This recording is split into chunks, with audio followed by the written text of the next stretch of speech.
Hey, how you doing? This is Adam Post, publisher of more than 1,000 comic books, and yes, I have been starting to cover Velma. I've covered a lot of Warner Brothers Discovery. I don't understand this, though, completely. Maybe you can help me figure it out. Give me your comments on this. Season 2? Season 2 is already green-lighted for Velma? Maybe, but not necessarily. It seems like just yesterday we were doing a video called Total Disaster, talking about how woke Velma got destroyed on Rotten Tomatoes, audience scores, and terrible critic scores. People don't like this show, but somehow it is popular. So from Screen Rant, Velma Premiere is HBO Max's most watched animated original show. Now, saying that it's HBO Max's most watched original animated show doesn't necessarily mean that the finances are working out for this show, that it's a big actual hit. Again, they're classifying it as animated show, not any show. But the budget is less on animated shows. It may make financial sense, like, okay, there's attention to it. People watch the first 2 episodes.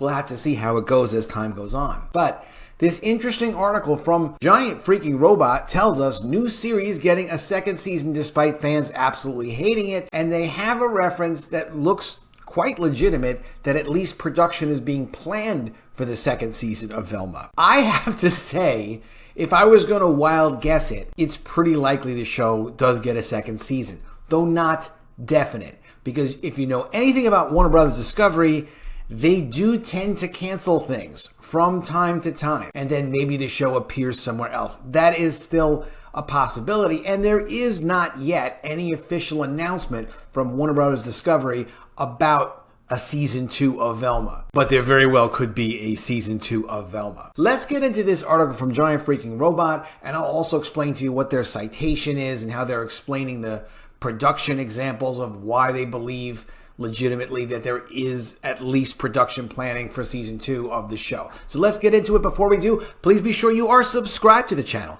Click the bell for notifications, give it a thumbs up. Really appreciate you guys. The fan-hated Mindy Kaling series is potentially getting a second season at HBO. Right now, it's fair to say that the Mindy Kaling Velma show on HBO Max has quickly become one of the most despised shows ever made. Over on Rotten Tomatoes, the show has a low 55% critical score and an absolutely abysmal 7% score from audiences. Despite this intense backlash, the Entertainment Identifier Registry shows that episodes for a second season of the controversial show are already in development. Now, what is this Entertainment Identifier Registry? That's the first thing that popped into my mind. Well, here's the website. Here's a direct link. I'll put a link to this article so you can check it out for yourself if you'd like to. The purpose of the Entertainment Identifier Registry is when shows start to plan production, that there's like a specific hash code, a content ID that can be referenced for production and distribution purposes. So if you're going to make a TV show, and maybe you will need to do a lot of coordination around the production and distribution of that show. So it's almost like having an email address. It's the same thing as having like a website. It's a dedicated content identifier. And then there are other services that EIDR offers to assist in planning your production and managing workflow and things like that. So it legitimately is a thing. It's a way for them to coordinate production and distribution of upcoming shows. But that doesn't necessarily mean that there's a big investment in them doing this. The people that participate with this registry, the production companies, distribution companies, it's not like there's a big cash outlay. This isn't that the second season is completely financed. This is just, if there's a second season, they've already started planning what are some of the stories going to be, how is it going to get produced, who are some of the vendors potentially going to be. So this could even be sourced from Mindy Kaling's production company, not yet even greenlit by Warner Brothers Discovery. And we should always be cautious that until something is greenlit by the studio that's actually putting out and publishing the content, in this case it's HBO Max, Warner Brothers Discovery's company, it's not really a real thing. Because,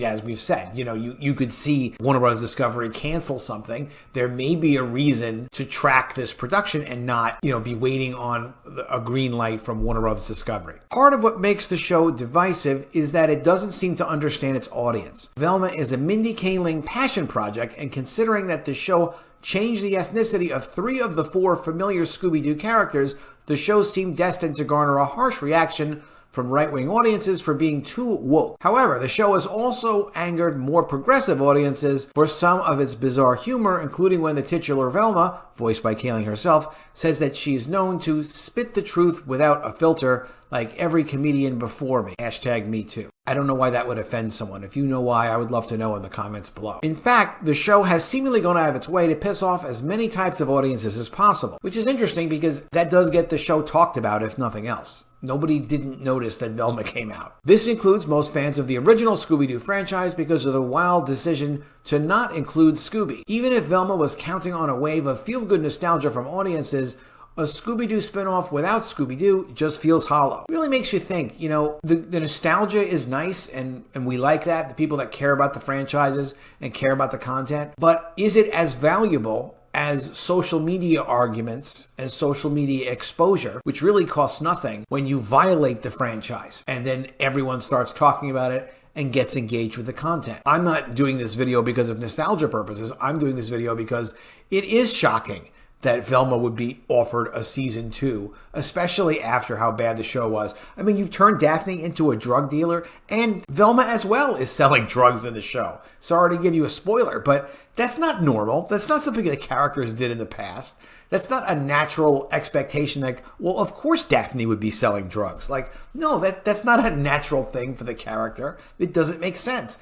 But is it something that would get talked about? Yeah, it's something that would get talked about. Probably people are just being used this way, the same way they use the franchises. That leads to perhaps the most common criticism of Velma, that all things considered, this should have just been an original show instead of one using the familiar Scooby-Doo characters. After all, the show mostly focuses on the title character rather than the full ensemble cast, and it's set when the characters are all in high school. Velma is the only one really focused on solving mysteries. Shaggy is now a character named Norville. Daphne is a drug dealer, and the talking dog is nowhere to be seen. And it all adds up to this show not feeling as much like the original property at all. To make matters worse, when the show does try to lean into the Scooby-Doo universe, it does so in a ham-handed way, such as making the lesbian romance between Velma and Daphne explicit, something that was already a tired joke when portrayed in Jay and Silent Bob Strike Back over 2 decades ago. On top of that, many have compared the goal of the show, being a smart adult parody of old children's cartoons, to the Venture Brothers. But Velma really suffers by comparison. Not only is the writing anywhere close to the quality that we got from Team Venture, but that show already featured a whip-smart parody episode in which the Scooby Gang were actually famous serial killers. Fred was Ted Bundy, Shaggy was the son of Sam, and so on. In short, Velma is a hot mess of a show that has angered audiences in every corner of the political spectrum, while also driving away fans of the original property. Given how much buzz the show has been getting, it's possible that the second season in development may get scrapped. Then again, if audiences engage in enough iconic hate-watching of the show, then we might have to endure another entire season filled with jokes about Fred's tiny wee-wee. What do you think of this in the comments below? Definitely let me know what you think. Is this basically just, okay, we don't care if we abuse the franchise, we don't care if we abuse the audience, we need to subvert expectations so people will talk about it. Now, that didn't really seem to work so well for Star Wars. Star Wars had its movies come out, they made some money, but they destroyed the franchise to such an extent that it's hard to even picture another Star Wars movie coming out. Andor is a good example, the Disney Plus show. People have seen it and they've said, oh, it's actually pretty good, all things considered. But people have now been trained to not invest themselves in Star Wars because they'll be disappointed in the content. And is that what they're doing as well with Scooby-Doo? And I guess the answer is probably yes, because what does Mindy Kaling really care? Unfortunately, what does Warner Brothers Discovery really care? And hopefully they think better of this if they take one of their iconic franchises and essentially do the same kind of thing that Disney did with Star Wars. Just do weird stuff with it, to the point where it's unrecognizable to the original content. It just becomes a plaything for rich producers, actors like Mindy Kaling to mess with, and has no respect for the fans and just figures, listen, as long as we have people talking about it, we'll get new fans. It doesn't matter about the old fans, and we can always just call them racist and create more and more hype for the show. It feels like this is kind of a deliberate strategy. This is something that started before David Zaslav and his team came to Warner Brothers Discovery. It's not like it was their strategy, but they're in the mix now, and they need to figure out what they want to do with their intellectual property, because this does not look like a good thing for Scooby-Doo, but it doesn't look like a good look for all of their brands. And I have to say, I hope they're not planning this for the DC characters. I had a lot of hope that they would do the right thing by DC, but things like this, especially if they do a second season, makes it hard to trust Warner Brothers Discovery. Let me know what you think of this, though, in the comments below. Always love to see your comments.